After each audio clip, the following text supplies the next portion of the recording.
അയന്നെ 4ാമത്തെ കുട്ടിയായിട്ട് ഞങ്ങൾ വളർത്തും, ഞാൻ വളർത്തും. നോക്കൂ, എന്ത് അസംബന്ധമായ കാര്യമാണ് അദ്ദേഹം ഈ മാധ്യമങ്ങളിൽ പുലമ്പിക്കൊണ്ടിരിക്കുന്നത് എന്ന് എനിക്ക് പറയുന്നില്ല. അർജുന് 75,000 രൂപ സാലറി ഉണ്ട്. ആ 75,000 രൂപ സാലറി കിട്ടിയിട്ട് പോലും അവന് ജീവിക്കാൻ പറ്റുന്നില്ല.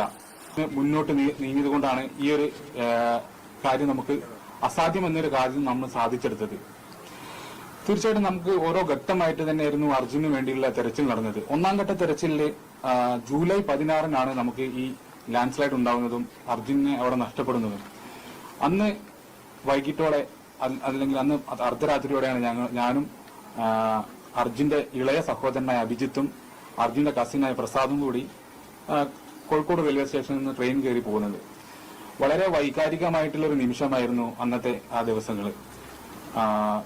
എനിക്ക് കിട്ടിയ ഇൻഫർമേഷൻ പ്രകാരം, അന്ന് കിട്ടിയ പ്രാഥമിക ഇൻഫർമേഷൻ, അർജുൻ ആ ലാൻഡ് സ്ലൈഡിൽ പെട്ടു. ലോറി നമുക്ക് കിട്ടിയിട്ടുണ്ട്, പക്ഷെ അർജുനെ കിട്ടിയിട്ടില്ല എന്നൊരു പ്രാഥമിക വിവരമായിരുന്നു അന്ന് ഞങ്ങൾക്ക് ലഭിച്ചിരുന്നത്. വളരെ അന്ന് അത് വിളിക്കുമ്പോൾ എന്റെ ഭാര്യ അഞ്ജു എന്റെ കൂടെ ഉണ്ട്. അതിവൈകാരികമായ ഒരു നിമിഷമായിരുന്നു അന്ന്. എന്തൊക്കെയോ ഞങ്ങൾ കൈ കിട്ടി എന്റെ ഡ്രസ്സ് എടുത്ത് അവൾ ബാഗ് എടുത്തു തന്നു. 5-10 മിനിറ്റ് കൊണ്ട് ഞങ്ങൾ ഇറങ്ങി. കരഞ്ഞിട്ടുകൊണ്ടാണ് ഞാനിത് അന്ന് റെയിൽവേ സ്റ്റേഷനിൽ എത്തിയിരുന്നത്. അപ്പോൾ ഇവിടെ പോകുമ്പോൾ ഞങ്ങൾ കസിനെയും കൂട്ടി അഭിജിത്ത് അവിടെ എത്തുകയും ചെയ്തു. അങ്ങനെ ആ ദിവസം നമുക്ക് അറിയാവുന്നത് പോലെ അവിടെ തിരച്ചിലുകളിലെ അനാസ്ഥകളൊക്കെ ഉണ്ടായിരുന്നു. അന്ന് ഒരുപാട് കാര്യങ്ങൾ അന്ന് നടന്നിട്ടുണ്ടായിരുന്നു. അങ്ങനെ ആ തിരച്ചിലിൽ ഒരുപാട് പിന്നെ നാടകീയ രംഗങ്ങൾ, സംഘർഷങ്ങൾ, ഒരുപാട് പ്രശ്നങ്ങൾ, ദുരിതങ്ങൾ അവിടെ ഉണ്ടായിരുന്നു. അങ്ങനെ ആ തിരച്ചിൽ അവസാനിക്കുന്നത് നമ്മൾ എല്ലാവർക്കും അറിയുന്നത് പോലെ അർജുന്റെ വാഹനം വെള്ളത്തിൽ ആണ് അല്ലെങ്കിൽ പുഴയിലാണ് എന്ന കർണാടകയുടെ ഔദ്യോഗികമായിട്ടുള്ള വിവരത്തിന്റെ അടിസ്ഥാനത്തിലാണ് പിന്നെ ആ തിരച്ചിൽ അവസാനിക്കുന്നത്. അന്ന് പറഞ്ഞിരുന്നത് ഹദീസ് MLA പറഞ്ഞിരുന്നത് നമ്മൾ ഡ്രഡ്ജർ കൊണ്ടുവന്നിട്ടുള്ള ഒരു തിരച്ചിൽ മാത്രമേ ഇനി സാധ്യമാകൂ എന്ന ഒരു അടിസ്ഥാന വിവരത്തിന്റെ പുറത്താണ് നമ്മൾ അന്ന് തിരച്ചിൽ അവസാനം 4 ദിവസത്തിന് ശേഷമേ ഇനി തിരച്ചിൽ പുനരാരംഭിക്കൂ എന്ന ഒരു വിവരത്തിന്മേലാണ് നമ്മൾ അന്ന് പിരിഞ്ഞിരുന്നത്. എന്നിരുന്നാലും പിന്നീടുള്ള ഒരു അപ്ഡേഷൻ, എന്തെന്ന് പറഞ്ഞാൽ ഡ്രഡ്ജർ കൊണ്ടുവരുന്നതിലെ അനാസ്ഥയും അതുപോലുള്ള കാലതാമസവും അതിലുണ്ടായി. അതിലെ കൂടുതൽ വിവാദങ്ങളിലേക്കൊന്നും നമ്മൾ ഇപ്പോൾ കടക്കുന്നില്ല. അങ്ങനെ 2ാം ഘട്ട തിരച്ചിൽ പുനരാരംഭിക്കുന്നത് എനിക്ക് ഓർമ്മയുണ്ട്. ഇവിടുന്ന് ഞാനും പിന്നെ ഭാര്യ അഞ്ജും ഇവിടുന്ന് കുടുംബത്തിലെല്ലാവരും KC വേണുഗോപാൽ സാറെ വിളിക്കുകയും ഈ പ്രശ്നങ്ങൾ ഇനി എത്രയും പെട്ടെന്ന് തുടങ്ങണം, ഡ്രഡ്ജർ തൃശ്ശൂരിൽ നിന്നുള്ള ഡ്രഡ്ജർ അവിടെ എത്തുന്നതിന് സാങ്കേതികമായിട്ടുള്ള പല പ്രശ്നങ്ങളും ഉണ്ടെന്ന് അറിയിക്കുകയും അത് പ്രകാരം ഞങ്ങൾ പിന്നെ KC വേണുഗോപാൽ സാറിനെ ഡയറക്റ്റ് ബന്ധപ്പെട്ടത് എനിക്ക് ഇപ്പോഴും ഓർമ്മയുണ്ട്. ഞങ്ങളെല്ലാവരും കൂടി ഇവിടെ ഇരുന്ന് സാറിനെ വിളിച്ച് സാറിനെ ആദ്യം വിളിച്ചപ്പോൾ കിട്ടിയില്ല. പിന്നെ 2ാമത് സാറ് ഇങ്ങോട്ട് തിരിച്ചു വിളിക്കുകയായിരുന്നു ചെയ്തു. അഞ്ജുവിന്റെ ഫോണിലേക്ക് തിരിച്ചു വിളിച്ചു. അപ്പോൾ ഞങ്ങൾ ഈ കാര്യങ്ങളൊക്കെ സാറിനെ അവതരിപ്പിച്ചു. അതിനുശേഷം പിന്നെ അല്പസമയത്തിനകം വീണ്ടും കോൾ വന്നത് പറഞ്ഞത് അഞ്ജു പിന്നെ തിരച്ചിൽ വീണ്ടും തുടരും, എന്റെ ഉറപ്പാണെന്ന് പറഞ്ഞാൽ ആ ഫോൺ കട്ട് ചെയ്തത്. അങ്ങനെ അതിനുശേഷം 2ാം ഘട്ട തിരച്ചിൽ പുനരാരംഭിച്ചു. 2ാം ഘട്ട തിരച്ചിൽ നമുക്കറിയുന്നത് പോലെ ഡ്രഡ്ജർ ഉപയോഗിച്ചിട്ടുള്ള ഒരു തിരച്ചിലായിരുന്നില്ല ഉണ്ടായിരുന്നത്. തീർത്തും അത് ഡൈവിംഗ് എന്ന സംവിധാനം മാത്രം ഒതുക്കിക്കൊണ്ടുള്ള ഒരു തിരച്ചിലായിരുന്നു അന്ന് നടന്നിരുന്നത്. അന്ന് നേവി, ഈശ്വരമാൽപ്പ സംഘം അവർ സംയുക്തമായിട്ട് നടത്തിയിരുന്ന ഒരു തിരച്ചിലായിരുന്നു ഉണ്ടായിരുന്നത്. നമുക്കറിയാവുന്നത് പോലെ അന്ന് അർജുന്റേതായിട്ടുള്ള വാഹനത്തിന്റെ കയർ കിട്ടി. പിന്നെ മറ്റൊരു വസ്തു കിട്ടി, അത് അർജുന്റെ വാഹനത്തിന്റേതല്ലായിരുന്നു. ജാക്കി കിട്ടിയത് അത് അർജുന്റെ വാഹനത്തിന്റെ അല്ല, അത് നമുക്ക് റോങ് ഇൻഫർമേഷൻ കിട്ടിയതാണ്. അത് അർജുന്റെ വണ്ടിയുടേതല്ലായിരുന്നു എന്നുള്ളത് അന്നല്ല അതിന് ശേഷം നമ്മൾ അറിയാൻ പറ്റി. അങ്ങനെ ആ തിരച്ചിൽ അവസാനിക്കുമെന്ന് വെച്ചാൽ മുങ്ങൽ സംഘം, അതായത് നേവി ഈശ്വരമാൽപ്പ സംഘം അറിയിച്ചത് അതീവ ദുഷ്കരമാണ്. വെള്ളത്തിനടിയിൽ പാറകളും മരക്കഷ്ണങ്ങളും അതുപോലെ കമ്പികളും ചെമ്പ് തകിട് വസ്തുക്കളെല്ലാം ഉള്ളതുകൊണ്ട് അവർക്ക് അപകടം പറ്റാനുള്ള സാധ്യത ഏറ്റവും കൂടുതലാണ് എന്നുള്ള കാര്യമാണ് അറിയിച്ചിരുന്നത്. അതിൽ പ്രകാരം അന്ന് പറഞ്ഞിരിക്കുന്നത് ഇനിയും നമ്മൾ ഡൈവിംഗ് ചെയ്തിട്ട് സാധ്യമല്ല, ഡ്രഡ്ജർ ഉപയോഗിച്ചിട്ട് മാത്രമേ ഇനിയൊരു തിരച്ചിൽ, അത് മേജർ ഇന്ദ്രപാലൻ സാർ അന്നേ പറഞ്ഞിട്ടുണ്ടായിരുന്നു, മനുഷ്യസാധ്യമായിട്ടുള്ള ഒരു തിരച്ചിൽ അവിടെ സാധ്യമല്ല എന്ന ഒരു ഉപദേശം ആദ്യഘട്ടത്തിൽ നിന്ന് നമുക്കുണ്ടായിരുന്നു.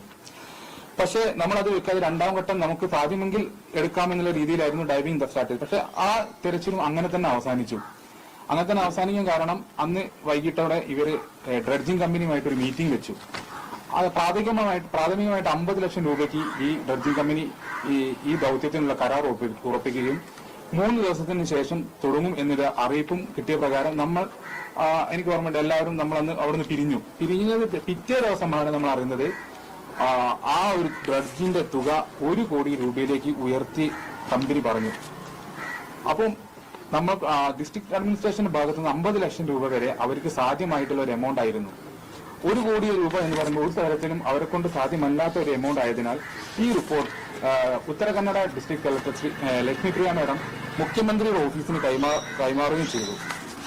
അതിന് പ്രകാരം പിന്നീടുള്ള നാളുകൾ ഞങ്ങളെ സംബന്ധിച്ചിടത്തോളം നിർണായകമായിരുന്നു. നിർണായകം എന്ന് പറഞ്ഞാൽ ഒരു എന്താ പറയാ, ഡ്രഡ്ജർ എത്തുവോ ഇല്ലയോ, അല്ലെങ്കിൽ അങ്ങനെ ഒരു ആശയക്കുഴപ്പം നിലനിന്നൊരു സമയമായിരുന്നു. പിന്നെ ആ സമയത്താണ് മഞ്ചേശ്വരം MLA പിന്നെയും ഈ സമയങ്ങളെല്ലാം നമ്മൾ രാഘവേട്ടനായാലും ഈ ശ്രീ മഞ്ചേശ്വരം MLA AK അഷ്റഫ് സാറായാലും കൂടുതൽ ബന്ധപ്പെട്ടുകൊണ്ടിരിക്കുന്നുണ്ടായിരുന്നു. എല്ലാ കാര്യങ്ങളും അവർ നമ്മളെ അപ്ഡേറ്റ്, രാഘവേട്ടൻ ഉണ്ടാകട്ടെ തെരച്ചിലെല്ലാം ഓരോ മണിക്കൂറുകളോളം നമ്മളെ വിളിച്ചുകൊണ്ടിരിക്കുന്നുണ്ടായിരുന്നു. AK സാറിനെ ഫോണിലേക്ക് വിളിച്ച് എന്നെ കണക്ട് ചെയ്യുന്നുണ്ടായിരുന്നു, കുടുംബത്തിന് വിളിക്കുന്നുണ്ട്, എല്ലാ കാര്യങ്ങളും അപ്ഡേറ്റ് ചെയ്തിട്ടുണ്ടായിരുന്നു. അപ്പോഴാണ് AKMനെ ഈ വിവരം ഞാൻ ധരിപ്പിക്കുന്നത്. 1 കോടി രൂപയിലേക്ക് ചിലവ് മാറുമെന്ന് പറഞ്ഞപ്പോൾ അപ്പൊ തന്നെ രാഘവേട്ടനായിട്ട് സംസാരിക്കുകയും പിന്നെ അടുത്ത ദിവസങ്ങളിൽ ഞങ്ങൾ ശ്രമിച്ചിരുന്നത് ശ്രീ സിദ്ധരാമയെ കണ്ട് ഞങ്ങളുടെ ആവശ്യം അറിയിക്കുക എന്ന ഒരു ലക്ഷ്യമായിരുന്നു പിന്നെ ഞങ്ങൾക്കുണ്ടായിരുന്നത്. അത് പ്രകാരം തന്നെ അവർ രണ്ടുപേരും ചേർന്ന് മുഖ്യമന്ത്രിയെയും ഉപമുഖ്യമന്ത്രിയെയും കാണാനുള്ള ഡേറ്റ് എടുക്കുകയും അത് പ്രകാരം ഞാനും AK അഷ്റഫ് MLAയും അഷ്റഫ് MLAയും രാഘവേട്ടനും കൂടി ബാംഗ്ലൂരിലെത്തിയതിനു ശേഷം ശ്രീ സിദ്ധരാമയെ കണ്ടു. അതിനു മുന്നേ തന്നെ നമ്മുടെ മുഖ്യമന്ത്രി ശ്രീ പിണറായി വിജയന്റെ നിരന്തരമായ ഇടപെടലും അതിലുണ്ടായിരുന്നു. നിരന്തരമായിട്ട് അദ്ദേഹം കത്തെഴുതുകയും ഫോണിൽ ബന്ധപ്പെടുകയും ചെയ്തിട്ടുണ്ടായിരുന്നു ഡ്രഡ്ജർ കൊണ്ടുവരാൻ ആവശ്യപ്പെട്ടിട്ട്. അദ്ദേഹത്തിന്റെ ആ ഒരു എഫേർട്ട് നമ്മൾ മറക്കാൻ പാടില്ല. അത്രയും അദ്ദേഹവും ഇതിൽ ഇടപെട്ടിട്ടുണ്ട്. അന്ന് തന്നെ ശ്രീ ശശീന്ദ്രൻ മിനിസ്റ്റർ ആയിരുന്നു, റിയാലിറ്റി മിനിസ്റ്റർ, എല്ലാവരും ഇതിൽ ആ രീതിയിൽ ഇടപെട്ടിട്ട് ഡ്രഡ്ജർ എത്തിക്കാനുള്ള കാര്യങ്ങൾ കർണാടക ഗവൺമെന്റ് മുൻ സമ്മർദ്ദം ചെലുത്തിയിട്ടുണ്ട്.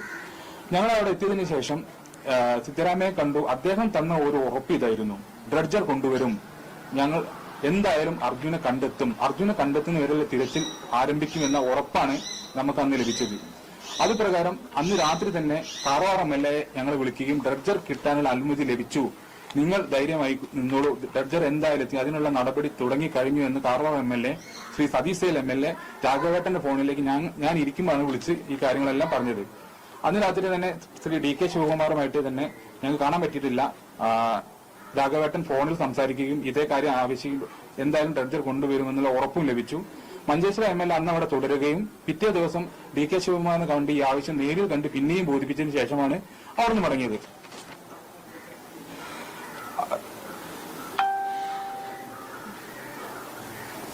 അത് പ്രകാരം തന്നെ നമുക്ക് ഡ്രഡ്ജിംഗ് തുടങ്ങുകയും ചെയ്തു. ഡ്രഡ്ജിംഗ് തുടങ്ങി 25-ാം തീയതി അർജുന്റെ വാഹനം ഉയർത്തുകയും അതിലെ ഏറ്റവും നമുക്ക് അനുകൂലമായ കാര്യം അർജുൻ അതിലുണ്ടായിരുന്നു എന്നുള്ള ഞങ്ങളുടെ കുടുംബത്തിന്റെ ഒരു ഏറ്റവും വലിയ മാനസികാവസ്ഥ, ഇനി വണ്ടി കിട്ടിക്കഴിഞ്ഞാൽ അർജുനെ അതിന് ലഭിക്കുമോ എന്നുള്ള ഒരു കൺഫ്യൂഷൻ ഞങ്ങൾക്ക് ഉണ്ടായിരുന്നു. പക്ഷെ മാനസികമായിട്ട് ഞങ്ങൾ ഏത് പ്രതിസന്ധി തരണം ചെയ്യാൻ പ്രാപ്തരായി കഴിഞ്ഞിട്ടുണ്ടായിരുന്നു. അർജുൻ എന്ത് പറഞ്ഞാൽ അർജുൻ അതിലുണ്ടാകും എന്നുള്ള ഒരു കോൺഫിഡൻസ് എന്തായാലും ഞങ്ങളുടെ ഉള്ളിൽ തീർച്ചയായിട്ടും ഉണ്ടായിരുന്നു. കൃഷ്ണപ്രിയ ആയിരുന്നാലും എപ്പോഴും അതന്നെയായിരുന്നു എന്നോട് പറഞ്ഞിട്ടുണ്ടായിരുന്നു, അർജുനായിട്ട് അതൊന്നല്ലാണ്ട് വേറെ ആയിട്ടും പോകില്ല എന്നുള്ളത് അവൾ തന്നൊരു കോൺഫിഡൻസ് ഉണ്ടായിരുന്നു. അവൾ മാത്രമല്ല, എല്ലാവരും അത് തന്നെയാണ്. അതിന് മുന്നേ പാസ് ചെയ്താവുന്ന ഡ്രൈവർമാരെല്ലാം പറഞ്ഞിരുന്ന അർജുൻ അതിൽ ഉറങ്ങാൻ തന്നെയാവും. ആ ഒരു വിശ്വാസം തന്നെയാണ് കർണാടക ഗവൺമെന്റിനെ അത് ഇത്രയും ഒരു വൈകാരികമായിട്ട് ഈ സംഭവത്തിലേക്ക് എത്തിച്ച് അർജുൻ അതിലുണ്ടാകും എന്നുള്ള വിശ്വാസം അവർക്കുണ്ടായിരുന്നു. അങ്ങനെ അർജുനെ കിട്ടി. രണ്ട് സംസ്ഥാന സർക്കാരുകളെയും നല്ല എന്താ പറയാ ഒരു വളരെ വൈകാരികമായിട്ടുള്ള ഒരു അർപ്പണമാണ് അർജുന് ലഭിച്ചത്. പിന്നെ അതിനുശേഷം ഞങ്ങൾ കരുതിയിരുന്നത് മാധ്യമങ്ങളിലും കാണേണ്ട എല്ലാ വിവാദങ്ങളും കെട്ടഴിഞ്ഞു, അർജുനെ ലഭിച്ചിരിക്കുന്നു, ഞങ്ങൾ എല്ലാവരും നന്ദി പറഞ്ഞു, പൊതുസമൂഹത്തിനോട് നന്ദി. അതിനെ കിട്ടിയ 5 മാധ്യമങ്ങളെ കണ്ടത് ഈ എല്ലാവർക്കും നന്ദി പറയാൻ വേണ്ടി. അതിൽ കുറെ വിവാദങ്ങളെല്ലാം സൃഷ്ടിച്ചിരുന്നു. അങ്ങനെ ഞങ്ങൾ കുറെ പ്രശ്നങ്ങൾ ഇപ്പം നേരിടുന്നത്. അതാണ് ഇപ്പം മുഖ്യമായിട്ട് ഞങ്ങൾ ഇവിടെ ഇരിക്കാനുള്ള കാരണം. പല ആൾക്കാരും കുടുംബത്തിന്റെ വൈകാരികതയെ ചൂഷണം ചെയ്ത് അത് മറ്റൊരു രീതിയിലേക്ക് കടന്നു കയറ്റി മറ്റൊരു രീതിയിലേക്ക് പോകുന്നത് ഞങ്ങളെ ശ്രദ്ധയിൽപ്പെട്ടു. ഇത്രയും വൈകാരികമായ സ്ഥിതിക്ക് ഞങ്ങൾക്ക് സംബന്ധിച്ചിടത്തോളം അർജുനെ കണ്ടെത്തുക എന്നുള്ള ഒരൊറ്റ ലക്ഷ്യം മാത്രമേ ഞങ്ങൾ ഒറ്റ കെട്ടായിട്ട് ഞങ്ങൾ മുന്നേറി അത് ചെയ്തു. പക്ഷെ ഇതിനിടയ്ക്ക് ചില വ്യക്തികൾ ഈ സംഭവത്തെ വൈകാരികമായിട്ട് മാർക്കറ്റ് ചെയ്യുന്നുണ്ട്. അത് ഞങ്ങളെ സംബന്ധിച്ചിടത്തോളം അത് വളരെ വിഷമ ഘട്ടത്തിലേക്ക് പോയിക്കൊണ്ടിരിക്കുന്നു. അതല്ലാതെ തന്നെ ഒരുപാട് സൈബർ അറ്റാക്ക് ഇപ്പോൾ ഞങ്ങൾ നേടിക്കൊണ്ടിരിക്കുന്നുണ്ട്. ഒരു വ്യക്തിയിൽ കേന്ദ്രീകരിച്ച് ഈ തിരച്ചിൽ മാറിയപ്പോൾ ഞങ്ങൾ ഈ ആൾക്കാർക്കെല്ലാം ഞങ്ങൾ നന്ദി പറഞ്ഞതുകൊണ്ട്, അദ്ദേഹത്തെ ഉൾപ്പെടുത്തിയിട്ടില്ല എന്ന് പറഞ്ഞതുകൊണ്ട് എന്റെ ഭാര്യയ്ക്കാണെങ്കിലും കുടുംബത്തിനാണെങ്കിലും അതിരൂക്ഷമായ സൈബർ അറ്റാക്കാണ് നടന്നുകൊണ്ടിരിക്കുന്നത് ഇപ്പോൾ പല യൂട്യൂബ് ചാനലുകളിലും. മുഖ്യധാര മാധ്യമങ്ങളിലും അതിൽ കമന്റുകൾ നോക്കിയാൽ മനസ്സിലാകും. ആ ലൈവിന്റെ അടിയിൽ പോയിട്ട് ഒരുപാട് പേര് ഞങ്ങൾ ആക്ഷേപിക്കുന്ന രീതിയിൽ പലതരത്തിലുള്ള കമന്റ് ഇടുകയും, ഞങ്ങൾക്ക് അറ്റ്ലീസ്റ്റ് മനുഷ്യത്വം എന്നൊരു സംഭവം ഉണ്ടെങ്കിൽ ഈ വ്യക്തികൾക്ക് എന്ത് മനസ്സുഖമാണ് ഇതിന് ലഭിക്കുന്നത് ഞങ്ങൾ മനസ്സിലാവുന്നില്ല. അതില് പിന്നെ മുഖ്യമായിട്ടൊരു ഘടകമുണ്ട് ഇതിൽ. മുഖ്യധാര മാധ്യമങ്ങളിൽ കൂടെയാണെങ്കിലും യൂട്യൂബിലൂടെയാണ് നടന്നു പോകുന്ന സംഭവം. അർജുന് 75,000 രൂപ സാലറി ഉണ്ട്. ആ 75,000 രൂപ സാലറി കിട്ടിയിട്ട് പോലും അവന് ജീവിക്കാൻ പറ്റുന്നില്ല. അതിന്റെ അടിയിൽ അതൊരു പിന്നെ ശരിയായ കാര്യമല്ല, അതൊരു തെറ്റായ കാര്യമാണ്. അത് ആ വ്യക്തി പൊതുസമൂഹത്തിന് മുന്നിൽ പറഞ്ഞുകൊണ്ടിരിക്കുന്നത്. 75,000 രൂപ ഇന്നേ വരെ ഒരു മാസം അവന് കിട്ടിയതായിട്ട് അറിയില്ല എന്ന് ഞങ്ങൾക്ക് എല്ലാവർക്കും അറിയാം. കൃഷ്ണപ്രിയ അറിയാം, അച്ഛനാണെങ്കിലും അമ്മയ്ക്കാണെങ്കിലും എല്ലാവർക്കും ആ കാര്യം അറിയാം. ഇതിന്റെ പേരിൽ ഞങ്ങൾ നേരിട്ട് അതിന്റെ അടിയിലുള്ള രൂക്ഷമായിട്ടില്ല, കേട്ടാൽ അറയ്ക്കുന്ന രീതിയിലുള്ള കമന്റുകളാണ് അതിൽ ആൾക്കാർ നടത്തിക്കൊണ്ടിരിക്കുന്നത്. അർജുന്റെ പൈസ എടുത്ത് തിന്ന് ജീവിക്കുന്ന സഹോദരിമാര്, അല്ലെങ്കിൽ അനിയൻ, സഹോദരൻ, പിന്നെ അർജുൻ മരിച്ചത് നന്നായി. ഈ രീതിയിലുള്ള ആൾക്കാരുടെ കൂടെ നിൽക്കുന്നതിനേക്കാൾ അർജുൻ മരിക്കുന്നതാണ് നല്ലതെന്ന് അത്രയും രൂക്ഷമായിട്ട് ഞങ്ങളെ മനസ്സെല്ലാം തകർത്ത് തരിപ്പണമാക്കിക്കൊണ്ടിരിക്കുന്ന, ഞങ്ങളതിന് മൈൻഡ് ചെയ്തിട്ടുണ്ടായിരുന്നില്ല. ഇതിപ്പോ ഒരു പരിധി കഴിഞ്ഞു. ഇനിയും നമ്മൾ മാധ്യമങ്ങളെ കണ്ട് ഇത് ഈ കമന്റ് ഇടുന്നവരെയോ അവരൊന്നും വേണ്ടിയിട്ടല്ല, ഞങ്ങളെ വിശ്വസിക്കുന്ന കുറച്ച് ആൾക്കാരുണ്ട്. ഞങ്ങൾ ഇപ്പോഴും കൂടെ നിൽക്കുന്ന കുറെ പേരുണ്ട്. അവരെ മാത്രമേ നമുക്ക് ബോധ്യപ്പെടുത്തേണ്ട കാര്യമുള്ളൂ. മറ്റൊരാളെയും ഈ കാര്യങ്ങൾ ബോധ്യപ്പെടുത്തേണ്ട ഒരാവശ്യമില്ല. അവർക്ക് കമന്റ് ഇട്ടിട്ട് അവരെ ജോലി തുടരട്ടെ എന്ന് മാത്രമേ ഉള്ളൂ. ഈ 75,000 രൂപ സാലറിയിൽ ഞാൻ വ്യക്തമായിട്ട് പറയാം, ആ വൈകാരികത ഇദ്ദേഹം ചൂഷണം ചെയ്തു. പല രീതിയിൽ നിന്ന് പല കോണിൽ നിന്നും ഫണ്ട് സ്വരൂപിക്കുന്നുണ്ടെന്നത് ഞങ്ങൾക്ക് വ്യക്തമായിട്ട് അറിയാം. ഈ ഒരു ഫണ്ട് പോലും ഇതുവരെ ഞങ്ങൾ സ്വീകരിച്ചിട്ടില്ല. ഇനി ഞങ്ങൾ അങ്ങനെ ഫണ്ട് സ്വീകരിക്കുകയില്ല. കാരണം അങ്ങനത്തെ ഒരു ആവശ്യകതയില്ല. ഇപ്പോൾ അർജുന്റെ കൃഷ്ണപ്രിയക്കായാലും മോനായാലും ജീവിക്കാൻ വേണ്ട ഒരു സാഹചര്യം ഇവിടുത്തെ ഗവൺമെന്റ് ഒരുക്കി കൊടുത്തിട്ടുണ്ട്. പിന്നെ അച്ഛന്റെ അമ്മയും കുടുംബത്തിനും ഞങ്ങളെല്ലാവരും ഒരുമിച്ച്, ഞങ്ങൾ ഏത് ഘട്ടങ്ങളിലാണെങ്കിലും ഒരുമിച്ച് തന്നെയാണ് മുന്നോട്ട് പോയതും. അതേ രീതിയിൽ തന്നെ ഈ കുടുംബത്തിന് ഒരു ഓറൽ പോലും ഏൽക്കാതെ സംരക്ഷിക്കാൻ പറ്റുമെന്ന് ഞങ്ങൾക്ക് ഉറപ്പുണ്ട്. ആ ഒരു വൈകാരിക അദ്ദേഹം ചൂഷണം ചെയ്യുന്നതിന് പിന്മാറണമെന്നാണ് ഞങ്ങൾക്ക് അഭ്യർത്ഥിക്കാനുള്ളത്. അതുപോലെ തന്നെ വേറെ ഈ ഒരു സംഭവം നടക്കുമ്പോൾ തന്നെ പിന്നെ അദ്ദേഹം ഒരു കാര്യമായിട്ട് കൃഷ്ണപ്രിയ മാനസികമായിട്ട് തളർന്ന സംഭവമായിരുന്നു. അയന്നെ 4ാമത്തെ കുട്ടിയായിട്ട് ഞങ്ങൾ വളർത്തും, ഞാൻ വളർത്തും. നോക്കൂ, എന്ത് അസംബന്ധമായ കാര്യമാണ് അദ്ദേഹം ഈ മാധ്യമങ്ങളിൽ പുലമ്പിക്കൊണ്ടിരിക്കുന്നത് എന്ന് എനിക്ക് പറയുന്നില്ല. അവളൊക്കെ അന്ന് കരഞ്ഞ് തരിപ്പണമായൊരു ദിവസമായിരുന്നു. ഞങ്ങൾക്ക് അങ്ങനെ ഒരു ആവശ്യകത ഞങ്ങൾ ആരെങ്കിലും മുന്നോട്ട് വെച്ചോ? ഇല്ല. അർജുന്റെയും ഈ കുടുംബത്തെയും ഫാമിലിയെയും മുന്നോട്ട് കൊണ്ടുപോകാൻ ഞങ്ങൾക്ക് തീർച്ചയായിട്ടും അതിനുള്ള പാർട്ടിയുണ്ട്. അതിനൊന്നും ഒരു ബുദ്ധിമുട്ടും നിലവിൽ ഞങ്ങൾക്കില്ല. അതിനെക്കുറിച്ചൊന്ന് പറഞ്ഞു. നമ്മളൊരു മീഡിയ അറ്റൻഷന്റെ മുന്നിലല്ലാതെ നമ്മളെ കുടുംബത്തിനെ വിളിച്ചിട്ട് അദ്ദേഹം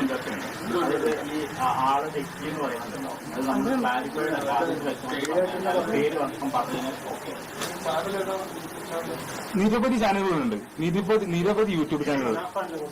അതെ തീർച്ചയായിട്ടും.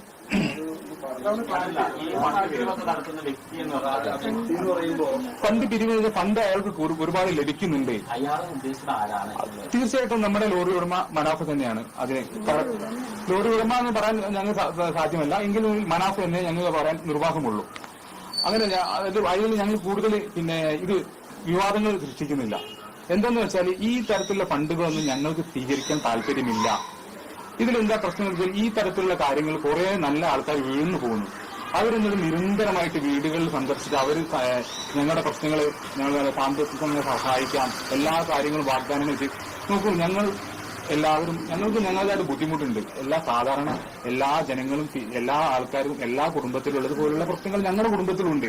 സാമ്പത്തികമായിട്ടുള്ള പ്രശ്നങ്ങളുണ്ട്, അല്ലാതെ എല്ലാ കുടുംബത്തിലുള്ള പ്രശ്നമുണ്ട്. പക്ഷെ അതെല്ലാം അർജുൻ നഷ്ടപ്പെട്ടു, യാഥാർത്ഥ്യമാണ് എന്ന് കരുതി ഞങ്ങൾ ആരുടെയും മുന്നിൽ പോയിട്ട് പിച്ച തണ്ടേണ്ട ആവശ്യം നിലവിൽ ഞങ്ങൾക്കില്ല. അത് ഈ വ്യക്തി മനസ്സിലാക്കേണ്ട കാര്യം നിങ്ങൾ വിനീതമായി അഭ്യർത്ഥിക്കുകയാണ്. ഇങ്ങനത്തെ കാര്യങ്ങൾ നിങ്ങൾ മനസ്സിലാക്കണം. അങ്ങനത്തെ ഒരു സാഹചര്യം നിലവിൽ ഇവിടെ ഇല്ല. ഞാൻ ജോലിക്ക് പോകുന്നുണ്ട്, സഹോദരങ്ങൾ ജോലിക്ക് പോകുന്നുണ്ട്, കൃഷ്ണപ്രിയക്ക് ജോലിയായിട്ടുണ്ട്. ഇവർക്ക് നോക്കൂ, അറിയുന്ന ആൾക്കാർക്ക് ചോദിക്കാം, ഇതിന് 75,000 രൂപ കിട്ടിയിട്ട് നിങ്ങൾ എന്താ ചെയ്യുന്നത്? ഇത്രയും ദാരിദ്ര്യത്തിൽ പിന്നെ എങ്ങനെ കടന്നു? നോക്കൂ, ആ തരത്തിൽ ഇതൊക്കെ നമുക്ക് നമ്മുടെ കൂടെ നിൽക്കുന്ന ആൾക്കാരാണ് ഇവരോടൊക്കെ ചോദിക്കുന്നത്. എന്നോടായാലും അഞ്ജുവിനോടായാലും അഭിജിത്തിനോടും കൃഷ്ണ ഇവർക്ക് നോക്കൂ എത്രത്തോളം മാനസിക സമ്മർദ്ദത്തിലൂടെ കടന്നു പോകുന്നു. മറ്റൊരാളുടെ മുന്നിൽ നോക്കാൻ പറ്റാത്ത അവസ്ഥയായി. അതായത് അർജുന്റെ പൈസയെല്ലാം ഞങ്ങൾ എടുത്തു ഉപയോഗിച്ചു, അവനെ ദാരിദ്ര്യത്തിലാക്കി എന്ന ഒരു പിന്നെ ഞങ്ങൾ വെറുതെ പറയില്ല. അത് ഇതിന് പുറകിൽ എന്താ കേസ് അത് ഞങ്ങൾ കൊടുക്കുകയാണെങ്കിൽ നമ്മളുടെ എവിഡൻസ് ഉണ്ട്, നമ്മൾ ഫുൾ എവിഡൻസ് എല്ലാ കാര്യങ്ങൾക്കും എല്ലാ എവിഡൻസും നമ്മൾ എടുത്തു. ഞാൻ ഇന്നിപ്പോ കൃഷ്ണപ്രിയ വിളിച്ചിട്ട് പോലും എടുത്തിട്ടില്ല. ഞാനൊരു 10-20 മെസ്സേജ് അയച്ചിട്ടുണ്ട്, ഒക്കെ റീഡ് ചെയ്യാൻ പോവുക. കാരണം മൂപ്പരാക്ക് ഇതിന് പിന്നോട്ട് പോകാൻ പറ്റില്ല. ആ ഒരു ലെവലിൽ എത്തിയതിനെ കൊണ്ട് താവുന്നില്ല. എത്ര കോണ്ടാക്ട് ഇതിലും നിർത്തുന്നില്ല. പിന്നെ ഈ പിന്നെ കമന്റുകൾ, നെഗറ്റീവായിട്ടുള്ള കമന്റുകൾ മാത്രമാണ് നമുക്ക് വരുന്നത്. ഈ നമ്മളെ സ്നേഹിക്കുന്ന ആൾക്കാർ പിന്നെ വിളിച്ച് ചോദിക്കുക, ഇങ്ങനെ എന്താണ് ഇവിടെ നടക്കുന്നത്, ഇങ്ങനെയൊക്കെയാണോ എന്തൊക്കെയാണെന്ന്. അപ്പൊ അവർക്കും നമ്മൾ എക്സ്പ്ലനേഷൻ കൊടുക്കേണ്ട ഒരു സാഹചര്യം വരികയാണ്. അത് ഞങ്ങളെ സംബന്ധിച്ചിടത്തോളം വളരെ വേദനാജനകമായ ഒരു കാര്യം തന്നെയാണ്. നമ്മൾ തകർന്നു പോയി, തുടക്കം മുതലേ നമ്മൾ തകർന്നു പോയപ്പോ നമ്മളെ കൂട്ടിപ്പിടിച്ച് കൊണ്ടുവരുന്നത് നമ്മുടെ ചേച്ചിയും ചേട്ടനാണ്. അപ്പൊ അവർക്കെതിരെ എന്ത് വന്നാലും നമ്മൾ അത് തകർക്കും.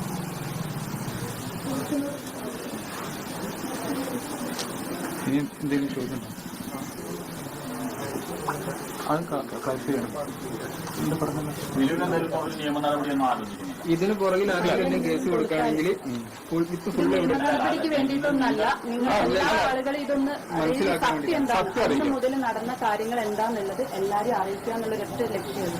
അതായത് ചില ആളുകളൊക്കെ നമ്മളൊന്നും ചെയ്യാതെയാണ് ഇവിടെ വന്നിട്ട് പലതും പറയുന്നത് എന്നുള്ള രീതിയിൽ. നമ്മൾ പുഴയിലിറങ്ങി അർജുനെ പൊക്കിയിട്ടൊന്നുമില്ല, പക്ഷെ അതിന് വേണ്ട കാര്യങ്ങളൊക്കെ നമ്മൾ എല്ലാവരുടെയും സഹായത്തോട് കൂടിയിട്ടാണ് നമ്മൾ ചെയ്തത്. അപ്പം ആരും കുറ്റപ്പെടുത്താൻ ഒന്നിനു വേണ്ടിയിട്ടല്ല. ഞങ്ങളൊക്കെ സാധാരണ ആളുകളാണ്. ഞങ്ങൾ ആരും മീഡിയയ്ക്ക് ഇതിന്റെ മുന്നേ വന്നിട്ടില്ല. ഞങ്ങൾ അവസ്ഥ കൊണ്ടാണ് അന്ന് മുതൽ മീഡിയന്റെ മുന്നിൽ വന്നത്. അല്ലാതെ അറ്റൻഷൻ സീക്കറായിട്ടോ മീഡിയന്റെ മുന്നിൽ നിന്നിട്ട് എല്ലാവരുടെയും ഒരു അറ്റൻഷൻ വേണ്ടി ഒന്നുമല്ല നമ്മൾ വന്നത്. നമുക്ക് നമ്മുടെ അനിയനെ കിട്ടാൻ വേണ്ടിയിട്ടാണ് അന്ന് മുതൽ ഇന്ന് വരെ നമ്മുടെ ആവശ്യം അതായിരുന്നു. അതോടുകൂടി നമ്മളൊരു നന്ദി പറച്ചിൽ നിർത്തിയ കാര്യങ്ങളാണ്. അപ്പൊ പല ആളുകളും പല തലത്തിലേക്ക് ഈ ഒരു കാര്യത്തിനെ കൊണ്ടുപോയിട്ടുണ്ട്. പല യൂട്യൂബേഴ്സ് ആണെങ്കിൽ ഈ നമ്മുടെ മാധ്യമ അതിന്റെ അടിയിൽ വന്ന കമന്റ്സിൽ നമുക്ക് മനസ്സിലാവും പലരും പല തലത്തിലേക്കാണ് ഇത് കൊണ്ടുപോകുന്നത്.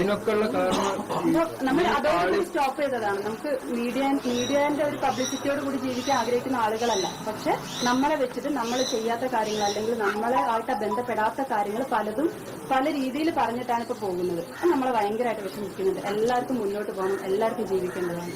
ഇതിനൊക്കെയുള്ള കാരണം വെച്ചാൽ ഈ ഡെയിലി വരുന്ന യൂട്യൂബുകളാണ്, അതായത് യൂട്യൂബ് ചാനലിലെ വീഡിയോസ് ആണ്. ഞങ്ങൾ അത്ര പറഞ്ഞിട്ട് നിർത്തുന്നില്ല. പിന്നെയുള്ള ഒരു പ്രശ്നം വെച്ചാൽ ഞങ്ങൾ എല്ലാവരും കൂടി ഞങ്ങളെ ഏട്ടന്റെ ഭാര്യനെ ഇവിടുന്ന് ഒറ്റപ്പെടുത്തിയെന്നാണ് പറയുന്നത്. നിങ്ങൾ ചോദിച്ചു നോക്കാം, ഇവിടെ വന്നിട്ട് ഏകദേശം 2 കൊല്ലത്തിനടുത്തായി. എന്താ ഇവിടെ സംഭവം? 3 വർഷത്തിനടുത്തായി. ഇത്ര കാലങ്ങളൊന്നും കണ്ണിൽ കൊണ്ടുപോലും ഞങ്ങൾ ഇതിനായിട്ട് എന്റെ സ്വന്തം ചേച്ചിനെ പോലെ വേണമെങ്കിൽ ആർക്ക് വേണം ചോദിച്ചു നോക്കാം. പക്ഷെ ആ ഒരു എന്റെ മൂത്ത ചേച്ചിനെ വെച്ച് പറയുന്നതാണ്, എന്റെ ഏടത്തിയമ്മേനെ എല്ലാവരും കൂടി ഇവിടെ ഒറ്റപ്പെടുത്തുകയാണ്, ഇതാക്കുകയാണ്, ഏട്ടനെ ചൂഷണം ചെയ്യാണ്. ഇതൊക്കെ ഈ ആള് കൊടുക്കുന്ന ഇന്റർവ്യൂയിലൂടെ നമുക്ക് വരുന്ന നെഗറ്റീവ് ഇമ്പാക്ട് ആണ്. ഞാൻ ഇന്ന് പണിക്ക് പോയിട്ട് എനിക്ക് അത് അനുഭവപ്പെട്ടിട്ടുണ്ട്.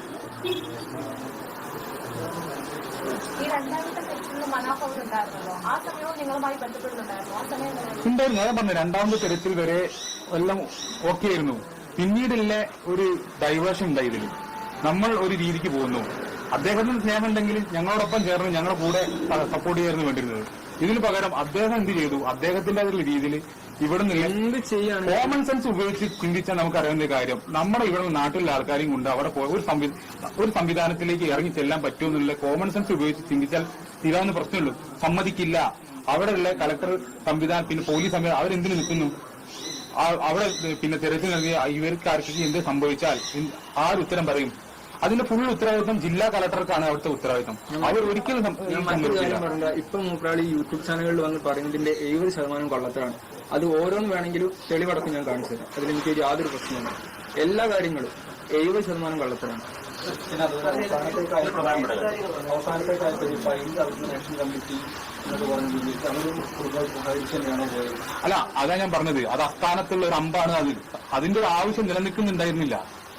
ഞങ്ങൾ അത് പറഞ്ഞിട്ട് ഞങ്ങൾ ആ ഗ്രൂപ്പിൽ ആടായി വെച്ചാല് കുറച്ച് വ്യക്തികൾ വെച്ചിട്ട് നിങ്ങളിൽ നിൽക്കണം. നിങ്ങൾക്ക് മാത്രമല്ല പിന്നെ മറ്റു ലോറിക്കാർക്കും ഇതേ അവസ്ഥ വരികയാണെങ്കിൽ പിന്നെ നിങ്ങൾ ആവശ്യപ്പെടും. അപ്പൊ നിങ്ങളൊന്ന് ഞങ്ങൾ കൂടെ സപ്പോർട്ട്. അപ്പൊ അതിൽ നടക്കുന്ന കാര്യം എന്തെന്ന് വെച്ചാല് പല ആൾക്കാരും അർജുന്റെ പേരിൽ ഫണ്ട് മേടിക്കുന്നു.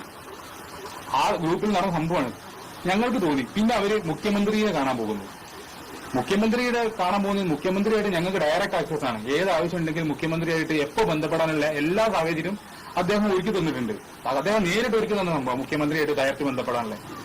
അപ്പം ഇവര് പോയപ്പം ഇവിടെയുള്ള പ്രാദേശികമായിട്ടുള്ള ആൾക്കാർ അവരൊന്നും അറിഞ്ഞിട്ടില്ല ഇങ്ങനെ സംഭവം. അപ്പൊ അവർക്കതെല്ലാം ഭയങ്കര ഷെയിമായിട്ട് ഫീൽ ചെയ്തു. അവരൊന്നും അറിയാതെ അപ്പൊ അവരെ കരുതി കുടുംബവും കൂടി സപ്പോർട്ട് ചെയ്തിട്ടാണ് ഇവർ മുഖ്യമന്ത്രിയെ കാണാൻ പോകുന്നതെന്ന് വിചാരിച്ചിട്ടാണ് അവര് നിൽക്കുന്നത്. അപ്പൊ ഞങ്ങളതെല്ലാം ഇങ്ങനെ ക്ലാരിഫൈ ചെയ്ത് കൊടുത്തപ്പോഴാണ് ഈ കഥകളൊക്കെ അവരറിയുന്നത്. ഇവര് ഇന്ന കാര്യത്തിൽ മുഖ്യമന്ത്രി കാരണം ഡ്രഡ്ജർ എത്തിക്കുക എല്ലാം ചെയ്യാന്ന് പറഞ്ഞ പിന്നെയും നമ്മൾ മുഖ്യമന്ത്രിയെ പോയിട്ട് ബുദ്ധിമുട്ടിക്കുന്നത് എന്ത് കാര്യം, എന്താ അർത്ഥമുള്ളതിന്? നടക്കാത്ത കാര്യം നടന്നുകൊണ്ടിരിക്കുന്ന കാര്യത്തിന് പിന്നെയും അവരെ പോയിട്ട് പ്രഷർ ചെയ്യാൻ വല്ല കാര്യമുണ്ട്? അങ്ങനത്തെ ഒരു സാഹചര്യം ഇല്ല. ഞങ്ങൾ ആ ഗ്രൂപ്പിൽ നിന്ന് അപ്പോൾ തന്നെ ലെഫ്റ്റ് എടുത്ത് കാര്യം പറഞ്ഞു, ഇങ്ങനത്തെ ഒരു ആവശ്യം നിലവിലില്ല, നിങ്ങൾ ഇത് പിരിച്ചുവിടണമെന്ന് അഭ്യർത്ഥിച്ച് ഞങ്ങൾ ആ ഗ്രൂപ്പിൽ നിന്ന് ഇറങ്ങിപ്പോന്നു. അതാണ് ആക്ഷൻ കമ്മിറ്റി ഉണ്ടായത്. പിന്നെ അവരെ ഇടപെടൽ നിങ്ങൾ എപ്പോഴും മനസ്സിലാക്കേണ്ട ഒരു കാര്യം, ഒരു വ്യക്തിയോ അല്ലെങ്കിൽ ഒരു സംഘടന ഒരു സംഭവം അവരൊക്കെ ആഗ്രഹം ഇത് തന്നെയായിരുന്നു, ഇവിടെ നിന്നുള്ള ഡ്രഡ്ജർ കൊണ്ടുപോകണം. എന്താ ഒരു പരിഹാരം? അപ്പൊ അവർ പറഞ്ഞതാണ് ഇങ്ങനെ ഒരു മീഡിയ വഴി പുറത്തു വിട്ടാൽ അല്ല, മീഡിയ ഞങ്ങൾക്ക് ഇതിൽ വിവാദത്തിന്റെ അല്ല, ഞങ്ങളുടെ ഭാഗത്തു നിന്നുള്ള പിന്നെ ഭാരം ഒഴിച്ചു വെക്കുക, ഞങ്ങളെ കാര്യം അറിയിക്കുക. ഇനി ഇതിന്റെ മുകളിൽ കമന്റ് ഇടണ്ടവരോ വിമർശിക്കേണ്ടവരോ എല്ലാവരും വിമർശിച്ചോളൂ, ഒരു കുഴപ്പമില്ല. കാരണം ഞങ്ങളെ വിശ്വസിക്കുന്ന കുറെ ആൾക്കാരുണ്ട്. ആദ്യം ഒന്നും പറയാൻ നമുക്ക് കിട്ടിയില്ല. അതെ, വിമർശിച്ചോളൂ, എല്ലാവരും വിമർശിച്ചോളൂ. പക്ഷെ ഞങ്ങളിപ്പം മനസ്സിൽ നിന്ന് വലിയൊരു ഭാരം ഇറക്കി വെച്ചിട്ടുണ്ട്. ഓക്കെ,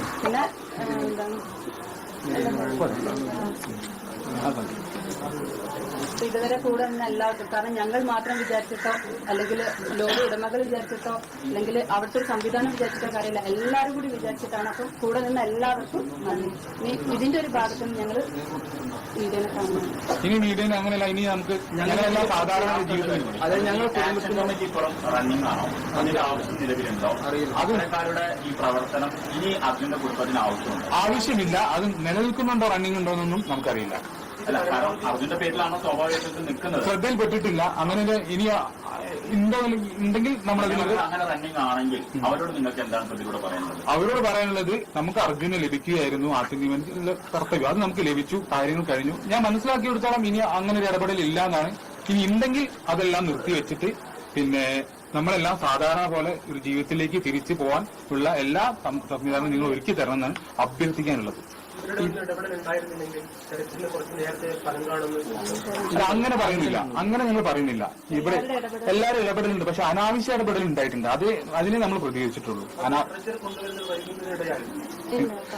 അത് ഞാൻ പറഞ്ഞുതരാം. അതിൽ വ്യക്തമായ സാങ്കേതിക കാരണം ഉണ്ടായിരുന്നു. ഇവരൊക്കെ പറഞ്ഞുകൊണ്ടിരുന്നത് അപ്പൊ എന്താ ഡ്രഡ്ജർ എത്തില്ല, വ്യക്തമായിട്ടുള്ള കാരണം ഞങ്ങൾ ബോധ്യപ്പെടുത്തിയിട്ടുണ്ട്. നമ്മളൊരു സംവിധാനത്തിന് എത്ര പേരെ നമുക്ക് തള്ളി പറയാൻ പറ്റും? അവർ ശ്രമിച്ചു, പക്ഷെ നമ്മൾ ആ ശ്രമത്തിന് കാരണം ഇത്രയും കാര്യങ്ങൾ ഞങ്ങൾ അത് പിന്നെ ചെയ്യുന്നതിന് കാര്യം എന്താണെന്ന് വെച്ചാല്, ഈ പറയുന്ന രാഘവേട്ടനാണെങ്കിലും ഈ പറയുന്ന AKM ആണെങ്കിലും ഒക്കെ ഞങ്ങളുടെ കൂടെ നിന്നിട്ട് ഇതിന് സിദ്ധരാമയ്യ ഉറപ്പ് തന്നു. അതിലപ്പുറം ഇനി എനിക്ക് ഉറപ്പ് തന്നു, കുടുംബത്തിന്റെ ഭാഗമായിട്ട് ഞാനായിരുന്നു പോയിരുന്നത്. അത് എനിക്ക് തന്ന ഉറപ്പ് എന്ന് വെച്ചാല് ഡ്രഡ്ജർ കൊണ്ടുവരും, തിരച്ചിൽ ആരംഭിക്കും, അർജുനെ എടുക്കും എന്നുള്ള ഉറപ്പാണ് തന്നത്.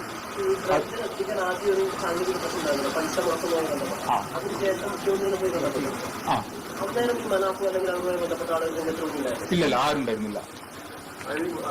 ഒഫീഷ്യലി അതായത് കേരള മുഖ്യമന്ത്രി, അതുപോലെ കർണാടക മുഖ്യമന്ത്രി, ഇവരൊക്കെ കാണുന്ന കുടുംബം രാഘവേട്ടനെ പോലുള്ള ജനപ്രതിനിധികളും മാത്രമേ ഉണ്ടായിരുന്നുള്ളൂ. അല്ലാതെ വേറെ പുറത്തുനിന്ന് വേറെ ആരുമില്ല. ഇല്ല, ആരുമില്ല, പുറത്തുനിന്നുള്ള ഒരാളുണ്ടായിരുന്നില്ല. അതിന് ബന്ധമുണ്ടോ?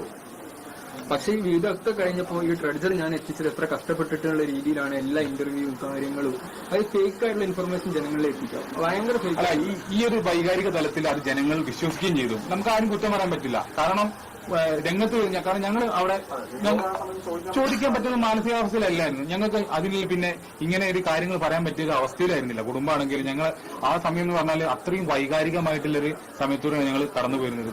ഞങ്ങൾ എപ്പോഴും ഒരുമിച്ച് സംസാരിച്ചു, കുറെ അങ്ങോട്ടും ഇങ്ങോട്ടും വിളിച്ച് കരഞ്ഞു. ഇത് നമ്മൾ പിന്നെ അവിടുത്തെ അതാ ഞാൻ പറഞ്ഞത്, മാധ്യമപ്രവർത്തകർ ഉചിതമായ ഒരു തീരുമാനം. ഞങ്ങൾ ആ സമയത്ത് മയക്കം കൊണ്ട് ആരും വന്നില്ല. പിന്നെയും വന്ന് വരുമ്പോൾ ഞങ്ങൾ കരഞ്ഞു പോയി. പക്ഷെ അങ്ങനെയല്ല, അതാണ് മാധ്യമങ്ങൾ കൂടെ ഞങ്ങൾ. പിന്നെ ഇവിടെ എനിക്ക് വേറൊരു കാര്യം പറയാനുള്ളത്, അർജുനെ ഇവിടെ കിടത്തിയപ്പം എല്ലാ മാധ്യമപ്രവർത്തകരും വന്ന് പുഷ്പാർച്ചന നടത്തിയൊരു വികാരം വരുന്ന ഒരു കാഴ്ച ഞാൻ കണ്ടു. ഞങ്ങൾ ഞങ്ങൾ ഇപ്പോഴും പറയാറുണ്ട്, മാധ്യമപ്രവർത്തനമല്ല അതിനുപരി അർജുന്റെ കൂടെ നിന്നു എന്നുള്ളതിന്റെ ഏറ്റവും വലിയൊരു തെളിവായിരുന്നത്. ഞങ്ങൾ വളരെ നന്ദി കടപ്പാട് അതിൽ രേഖപ്പെടുത്തുന്നു. ഇതൊരു പക്ഷേ ഞങ്ങളെ ഒരു പക്ഷേ അല്ല, ഞങ്ങൾ അവസാനം മീഡിയനെ കാണുന്നതാണ്. ഞങ്ങളെ കാര്യങ്ങള് ഞങ്ങൾ ശേഷം വന്നിട്ടില്ല, ഞങ്ങൾ നിർത്തിയൊരു കാര്യമാണ്. പക്ഷെ ഒരാളെ എത്ര ബന്ധപ്പെട്ടിട്ടും മിണ്ടുന്നില്ല, തിരിക്കുന്നില്ല. കാരണം അവരതിനനുസരിച്ച് പൊക്കുക. എന്തായാലും ഞങ്ങളെ നെഞ്ചത്ത് കയറി പോവുക. അവരെ കുടുംബക്കാർ പോയി നോക്കി, അവരെ ഡയറക്റ്റ് കോണ്ടാക്ട് ചെയ്ത്, പക്ഷെ ഒന്നും ഫലം കാണാതെ ആകുമ്പോഴാണ് ഇന്നും എത്ര വീഡിയോസ് ഇറങ്ങിയിട്ടുണ്ടെങ്കിൽ യൂട്യൂബിൽ മനസ്സിലാവും. എത്ര വീഡിയോസാണ് മുക്കാളെ യൂട്യൂബ്സിൽ വരുന്നത്. ഇതൊക്കെ ഞങ്ങൾക്ക് അതൊരു ഭയങ്കര പ്രശ്നമായിട്ട് വരികയാണ്.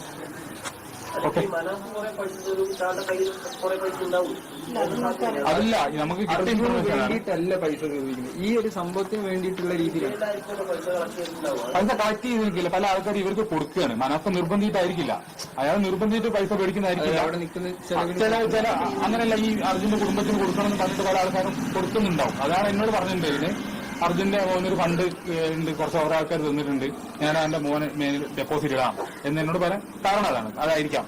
അദ്ദേഹം മനഃപൂർവ്വം മേടിക്കുന്നുണ്ടെന്ന് ഞാൻ കരുതുന്നില്ല. ഓക്കെ, ശരി.